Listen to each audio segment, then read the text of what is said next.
Now is a critical moment in the history of tertiary education in Australia, and the re-elected Morrison government at the federal level has a number of current or recently completed reviews relating to either vocational or higher education to help it design its strategy around tertiary education over the next few years. There's Peter's AQF review. There's a review of the vet sector that reported not long before the election. There are various reviews going on about higher education, including one about performance funding. And I guess my main message is that in dealing with these reviews, it's very important to take a holistic view of the whole tertiary sector, both vocational and higher education, and for the ministers at the federal level, because there's separate ministers for higher education and vocational education, and a new assistant minister in vocational education, and the relevant ministers at the state level to work together to make sure that we get a coherent strategy across the whole of our tertiary sector in response to these various reviews. I think one of the main things that we need to think about when we talk to government about tertiary education is how critical it is for business that we have a vibrant, successful tertiary sector, because it's all about, from their point of view, growing skills, growing the capability of the workforce so that we can have a successful economy. And I think what we have to say tonight has that very much in mind, and we're very hopeful that industry will also champion agenda to grow and strengthen the tertiary sector and to get federal and state governments working together to make that happen.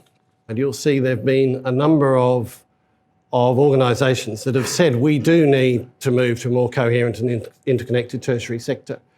The Business Council of Australia, KPMG, the dual sector universities, of which of course Victoria University is one, and earlier this year I was a co-author with 5 other Vice-Chancellors of that paper that put forward a reform agenda for post-secondary education, which argued for a more connected tertiary sector, stronger connection between higher education and vocational education. I think if you look at the arguments in those papers, they do vary. Sometimes people have argued for an integrated tertiary sector, and that's not something that the dual sector universities believe in. Integration, they believe in stronger connection and students being able to do both vocational education and higher education at the same time, to mix and match, to pathway in either direction, and for the funding system to be one that is neutral in terms of students' choices, so that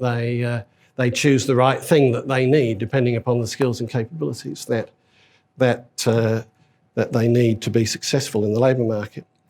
And there is too much disconnect, too much complexity and difficulty in the way of students trying to navigate this tertiary sector, and that's what we want to try and free up and make easier for students so that they can be more successful.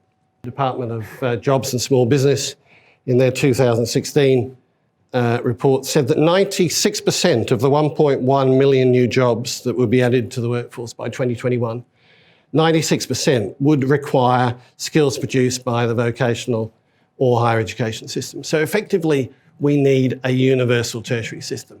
There are going to be very few jobs that you could successfully do without having a vocational education or a higher education qualification. Basically, participation in tertiary education is in decline.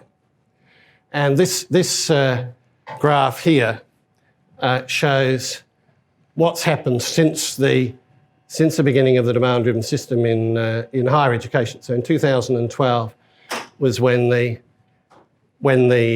demand-driven system came in higher education.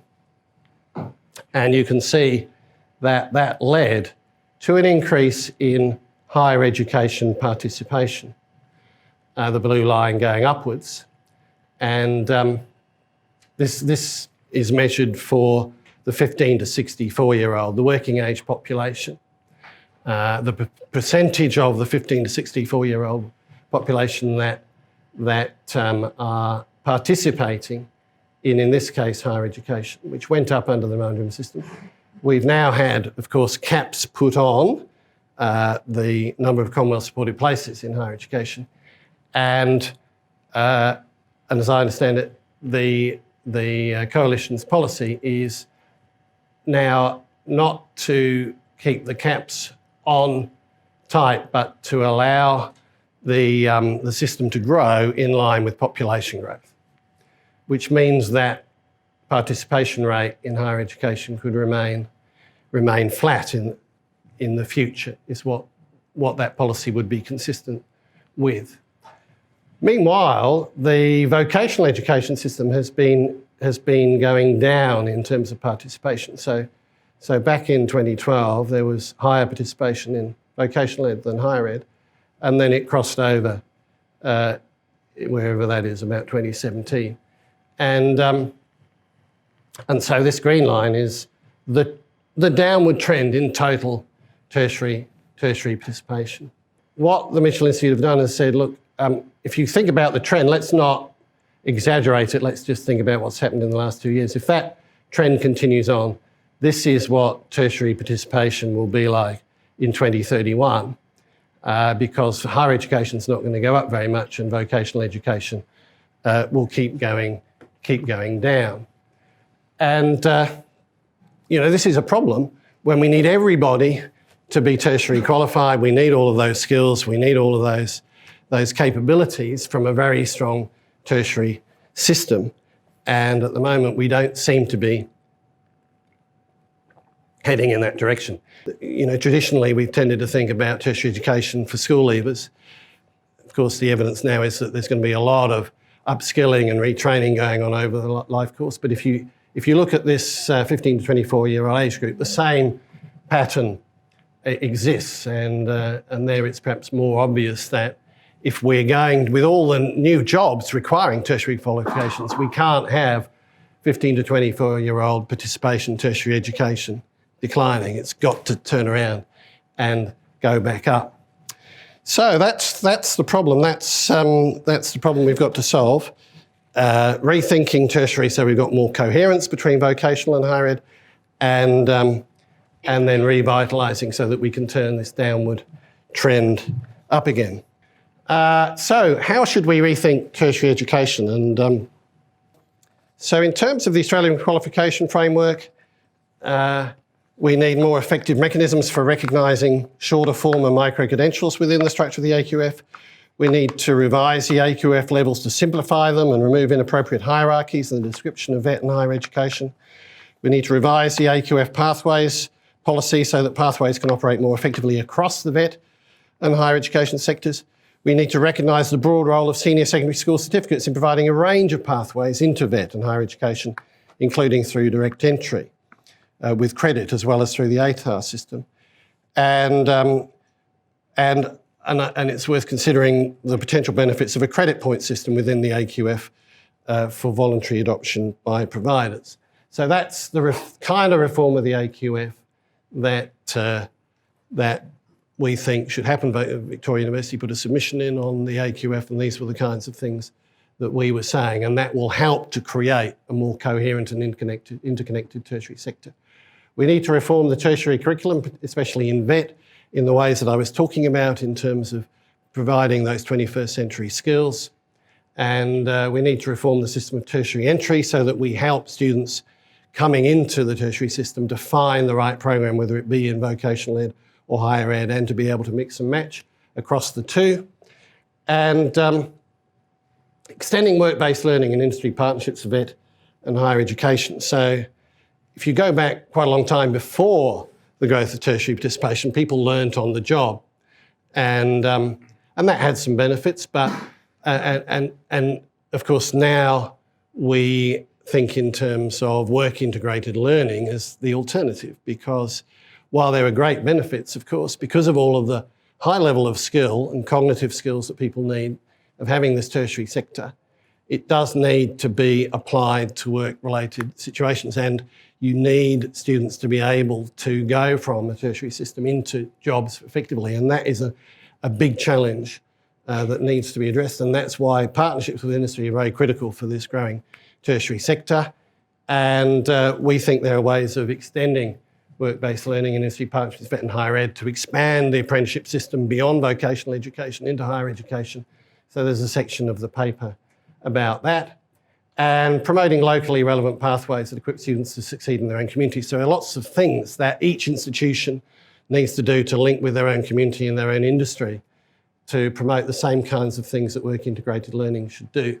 But then we have to think about how are we going to ensure that we can grow and support the participation in tertiary education that we need to do. And here's a few of the ways that we suggest this should be done that will help it to be cost effective. This is where the Minister of Finance will take a close look at these these propositions. So a more comprehensive system of income contingent loans. So we have an issue, of course, that many vet students have to pay upfront fees. One of the responses to that has been free TAFE in Victoria. So we think it's much more efficient to think about a national system whereby a comprehensive system of income contingent loans with appropriate regulation, of course, about what courses are eligible for income contingent loans is available to students across vet and higher ed so that it doesn't distort choices between vet courses and higher ed courses because there'd be no upfront fees involved. If we can revitalise vet in the way that we're proposing, then we need to go from a period where vet appeared to be collapsing and higher ed was growing to vet growing faster than higher ed. And if vet does grow faster than higher ed, then that helps reduce the average cost of tertiary education. Not that we think vet should be underfunded, and its funding, has been a challenge in recent times. But we think vet growing faster than higher ed in the future is part of what's going to have to happen in a cost-effective, revitalised tertiary education system.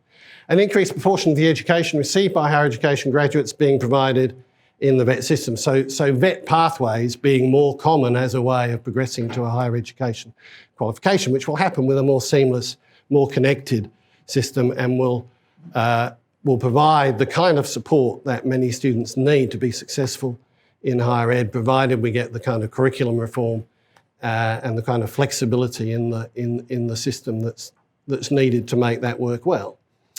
An increase in micro-learning to ensure cost-effective upgrading of skills in the workforce. This is micro-learning inside AQF qualifications. That is micro-learning that could contribute to an AQF qualification and therefore can be supported from the public purse.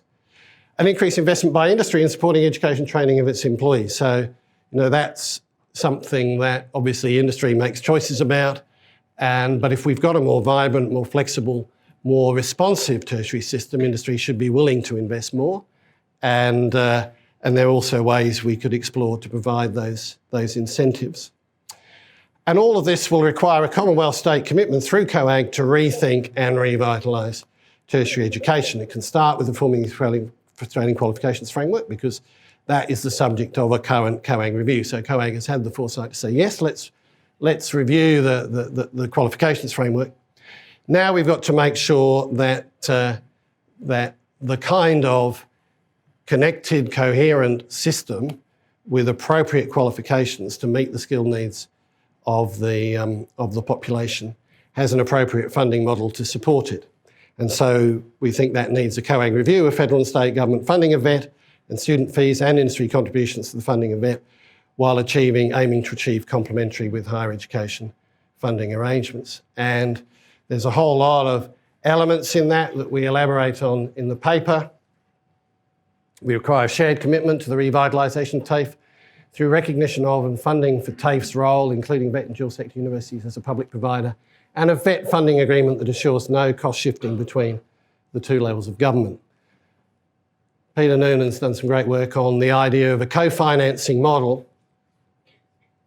with an agreed price per course at the national level, including agreed public and private contributions and consistent application of income contingent loans. So we have a complex mess of different types of subsidies for similar courses. You could, if you cross borders, you can get quite different prices being charged within the VET system. And that's both complex for students and, we think, inefficient. And so this all needs to be tidied up. It's similar, I guess, to the approach adopted in the health system to have an agreed price for different types of